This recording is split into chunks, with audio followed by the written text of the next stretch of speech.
অধ্যায় ১৩। গল্পটা হাসি কান্নার। Shihab Ahmed Tuhin, electrical and electronics engineering, Khulna প্রকৌশল ও প্রযুক্তি বিশ্ববিদ্যালয়। ছোটবেলা থেকেই আমি ছিলাম প্রচণ্ড জেদি ছেলে। বাবাকে হারিয়েছিলাম খুব অল্প বয়সে।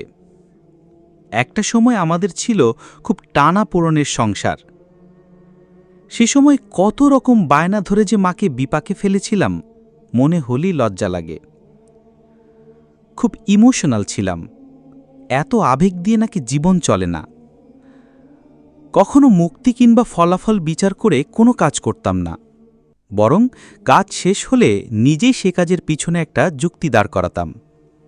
ছেলেবেলা মানি ছিল ক্রিকেট খেলা, স্কুলে না গিয়ে ক্রিকেট খেলা দেখা। তারপর কৈশোর এলো, একরাশ আবেগে সে ভর করল। কোনো একজনকে অজানা কারণে মনে ধরল, কিন্তু বেশ ভালো মতোই জানতাম পাহাড় সম লজ্জা নিয়ে কাউকে কিছু বলার সাহস আমার নেই। হতাশ লাগত, জীবনের কোনো মানে খুঁজে পেতাম না। এরকম কত মন খারাপ করা রাত হুমায়ুন আহমেদ জাফর ইকবালের বই, রবীন্দ্রনাথের গীতিবিতান পড়ে পড়ে শেষ করেছি, তার ইয়ত্তা নেই। কত রাত কল্পনার ডানায় ভর করে ডায়েরি লিখে শেষ করেছি, সেটার হিসাবও আমার কাছে নেই। আমার ক্লাসমেটদের উপন্যাসের বই গিফট করতাম।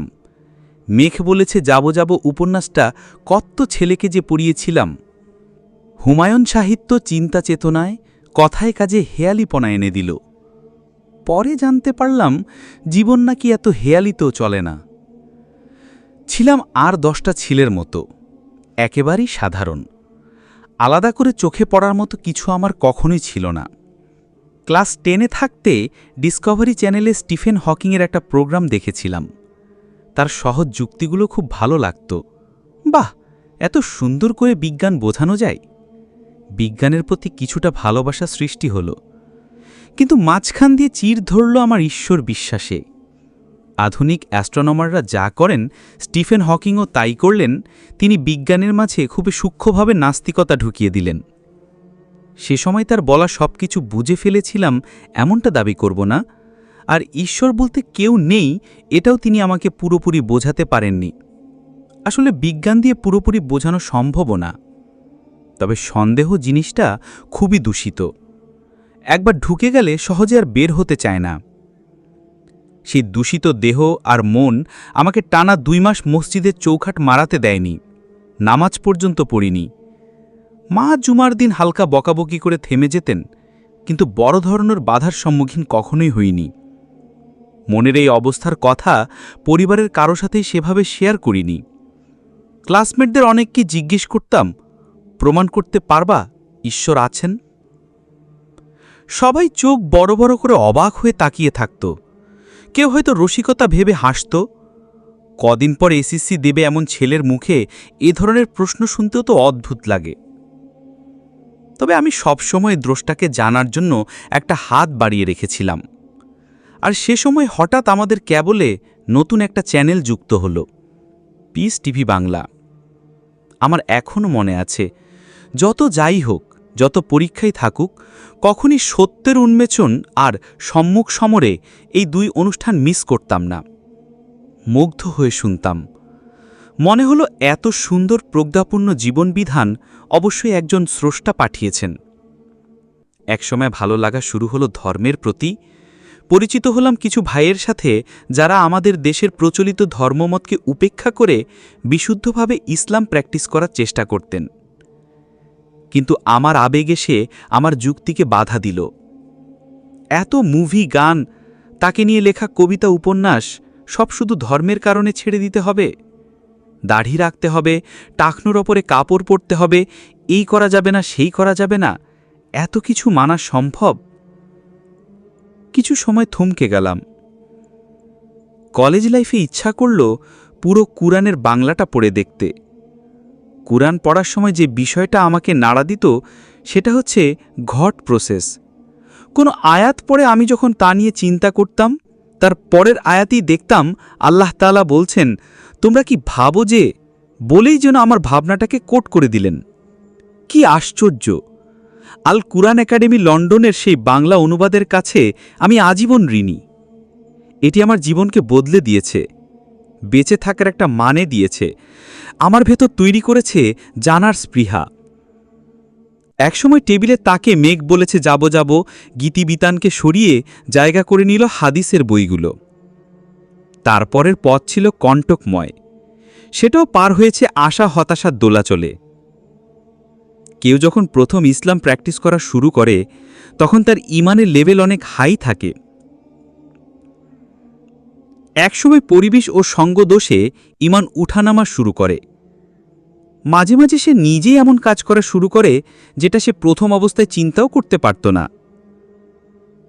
ব্যাপারটা এমন কখনোই না যে আজ থেকে সে ইসলাম প্র্যাকটিস করা শুরু করল আর তারপর কখনোই তাকে কোনো পাপ পঙ্কিলতা স্পর্শ করবে না, সে একদম মাসুম হয়ে যাবে।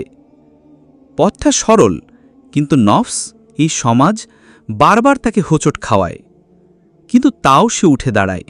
পদস্খলন ঘটে, তারপরেও সে থাকে প্রণটার দয়াপ্রার্থী। তিনি তো বলেছেন, আকাশসম গুণা নিয়েও ক্ষমা চাইলে তিনি আমাদের ক্ষমা করে দেবেন। মাঝে মাঝে নেটে বসে ক্লাসমেটদের ফ্যান্টাসিতে ভরা জীবনটা দেখি, বান্ধবীদের নিয়ে রসালো স্ট্যাটাস, মুভি নিয়ে রিভিউ, শুধু চিল করার জীবন। আল্লাহ চাইলেই আমাকেও সেখানে রাখতে পারতেন। এটা ভেবে নিজের হতাশ জীবনে এক চিলতে আলো খুঁজতে চেষ্টা করি। আমি নিজেকে ট্রুথ সিকার ভাবতে ভালোবাসি তাদের যারা সত্যকে হৃদয় দিয়ে খুঁজে, হোক সে আস্তিক বা নাস্তিক। সত্য খোঁজার চেষ্টা করলে, হৃদয় দিয়ে চাইলে আল্লাহ পথ দিয়ে দেন। কেউ তার দিকে এক হাত অগ্রসর হলে তিনি তার দিকে দুহাত অগ্রসর হন। কেউ তার দিকে হেঁটে আসলে তিনি তার দিকে দৌড়ে আসেন। কেউ যদি জিজ্ঞেস করে আমি মুসলিম কেন, তবে বলবো আমি নাস্তিক নই, কারণ আমি বিশ্বাস করি না এই অসীম মহাবিশ্ব শূন্য থেকে কোনো বাহ্যিক ফোর্স ছাড়া আপনা আপনি সৃষ্টি হয়েছে। এত সুন্দর ও নিয়মতান্ত্রিক মহাবিশ্ব কোনো স্রষ্টা ব্যতীত সৃষ্টি হয়েছে, সেটা বিশ্বাস করতেও আমার কষ্ট হয়। আমি খ্রিস্টানও নই, কারণ আমি বিশ্বাস করি না একজন মানুষ ঈশ্বরের রূপ নিয়ে পৃথিবীতে আসতে পারেন, আর তিনি পৃথিবীর সকল মানুষের পাপের ভার বহন করতে পারেন। আমি ইহুদিও নই, কারণ আমি মনে করি না স্রষ্টার ধর্ম কোনো গোষ্ঠীর বাপদাদার সম্পত্তি। ভিন্ন জাতির কারও তাতে প্রবেশে এত বাধা থাকবে। একেশ্বরবাদী রিলিজিয়ান হিসেবে এরপর বাকি থাকে কেবল ইসলাম, যেটা আমার কাছে অন্য যে কোনো ধর্মের চেয়ে রেশনাল মনে হয়েছে। যারা ভাবে ইসলাম পালন করলে আমার হাতে এক লম্বা হারামের লিস্ট ধরিয়ে দেওয়া হবে, এই করা যাবে না, ওই করা যাবে না, জগতের সকল আনন্দ থেকে বঞ্চিত করা হবে, তাদের জন্য কিছু কথা বলে শেষ করি। কারণ আমি বেশ লম্বা একটা সময় এই ব্যাধিতে আক্রান্ত ছিলাম। আমরা যেমনটা ভাবি ব্যাপারটা কিন্তু মোটেও সেরকম না। এখানেও আনন্দ আছে, কান্না আছে। একটু সময় দিন, আসমান ও জমিনের রবকে একান্তে ডাকুন। একসময় মনে হবে চোখের পানি কি এতই সস্তা যে উপন্যাসের বই কিংবা মুভির সিন দেখে কাঁদতে হবে? কাঁদতে যদি হয় তো কত সত্যিকল্পই সামনে পড়ে আছে। মুসাব ইবনে উমাইর এর রাদিয়াল্লাহু আনহু এর গল্প, খুবাইব এর রাদিয়াল্লাহু আনহু এর গল্প, আহমেদ ইবনে হাম্বালের রহমকুল্লাহের গল্প, উমার মুখতার রহমকুল্লাহের গল্প, এক লম্বা লিস্ট। সবার জন্য এক রাত করে কাঁদলেও মানে হয় জনম শেষ হয়ে যাবে। শত মানুষের ত্যাগ, ইতিক্ষা, নিঃস্বার্থ আত্মত্যাগের কারণেই আমরা আজকের ইসলামকে পেয়েছি। এগুলো তো কষ্টের কথা, আনন্দের কিছু নেই? হ্যাঁ আছে, থাকবে না কেন? সেটাও এক লম্বা লিস্ট। বর্ষার দিনে আনন্দ করে বৃষ্টিবিলাস করলে, খালি পায়ে হেঁটে হিমুগিরি করলেও সেটা সওয়াবের খাতায় লেখা হয়, যদি তা আল্লাহের রাসূলকে ভালোবেসে করা হয়ে থাকে। একইভাবে পূর্ণিমার রাতে প্রিয়তমাকে নিয়ে ঘুরতে যাওয়া, তাকে চিমটি দিয়ে দুজনে মিলে দৌড়াদৌড়ি করা, তার দিকে প্রেমময়ী দৃষ্টিতে তাকানো, তাকে জড়িয়ে ধরা, সবই ইবাদতের অংশ, যদি তা আল্লাহ তাআলার সন্তুষ্টির জন্য করা হয়ে থাকে। আল্লাহর সন্তুষ্টির জন্য আপনি যা যা ছাড়বেন, আল্লাহ তাআলা অবশ্যই তার চেয়ে অনেক উত্তম কিছু দান করবেন। গান শোনা ছেড়ে দিলে তিনি আমাদের অন্তরে কোরআনের প্রতি ভালোবাসা ঢেলে দেবেন। আফাসির কণ্ঠে সূরা মুলক এর সামনে কি এই পৃথিবীর কোনো সঙ্গীত দাঁড়াতে পারবে? মনে হয় না। আল্লাহর সন্তুষ্টির জন্য হারাম রিলেশন ত্যাগ করলে তিনি পবিত্র কারো ভালোবাসা দিয়ে আমাদের জীবনটাকে রাঙিয়ে দেবেন। আমাদের খুব ছোট, যেন শুরু করার আগেই শেষ। এ জীবনে আমরা কেন এসেছি, কি করছি, কোথায় বাজাচ্ছি, এই চিন্তাগুলো করা খুব জরুরি, কিন্তু আমরা তা করি না। আমাদের ভয় হয় যদি নির্মম কোনো সত্য বের হয়ে আসে। মাঝে মাঝে এই দুনিয়ার মোহ আমাদের দূরে সরিয়ে রাখে। আচ্ছা, জীবন মানে আসলে কি?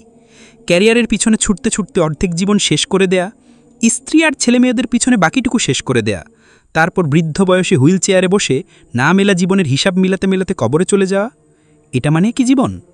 এর জন্যই কি আমরা পৃথিবীতে এসেছি? শুধু বেঁচে থাকার জন্য? নিজের জিনটাকে পরবর্তী প্রজন্মের কাছে ছড়িয়ে দেওয়ার জন্য যে জীবন, সে জীবন তো কুকুরও বাঁচে, শেয়ালও বাঁচে।